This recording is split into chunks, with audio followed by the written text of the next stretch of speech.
Hello,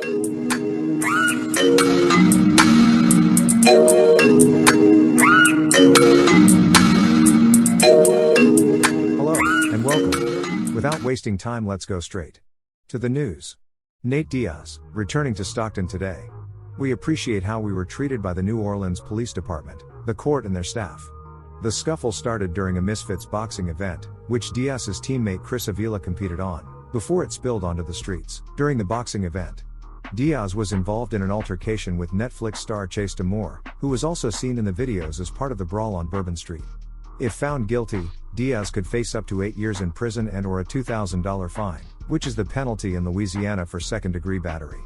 Diaz is scheduled to fight Jake Paul in a boxing match August 5th in Dallas. His first combat sports competition since his UFC departure.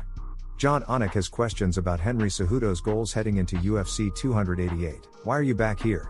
During an interview, Anik said, as a question he would like to ask Cejudo in the upcoming pre-fight fighter meeting, is the goal to be C4 and fight Alexander Volkanovski or Yair Rodriguez and become a 3-division champion to go along with your Olympic gold medal?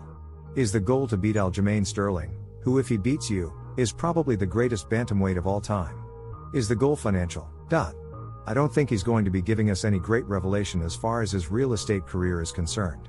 I mean, it seemed like that was going to be his financial platform when he left fighting, and instead, it seems like, unless I'm ignorant on this, he's been monetizing YouTube, and he's a G.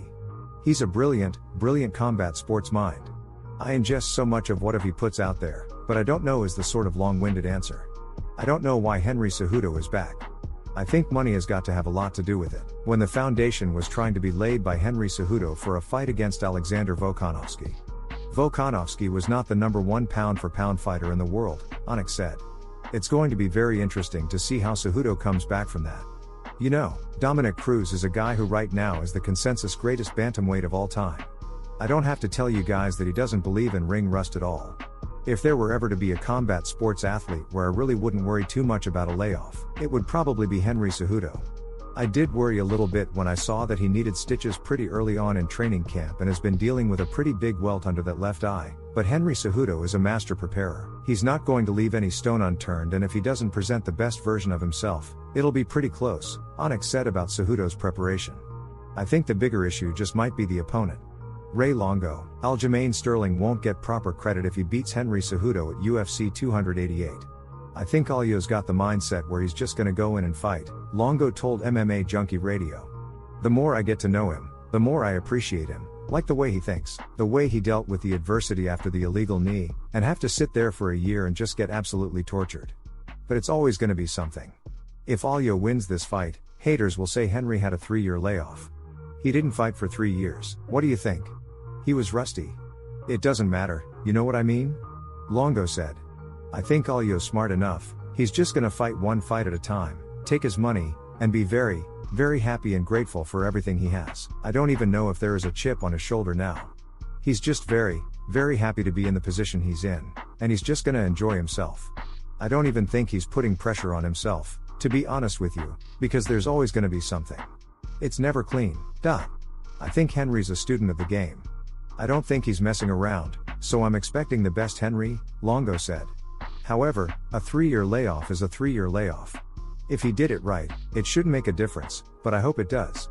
But he's not a stupid guy. You watch him break down fights, I like listening to him talk, and I think he's intelligent. I think maybe he might be overlooking Alio.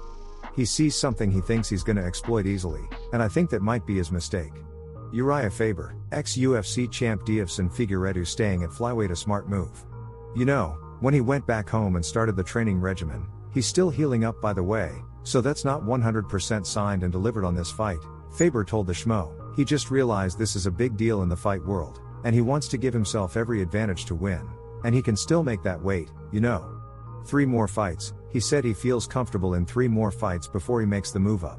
And why not? I think it's a smart move. Jack Hermanson out of UFC Fight Night main event versus Brendan Allen. The UFC is in need of a new main event for June 3rd.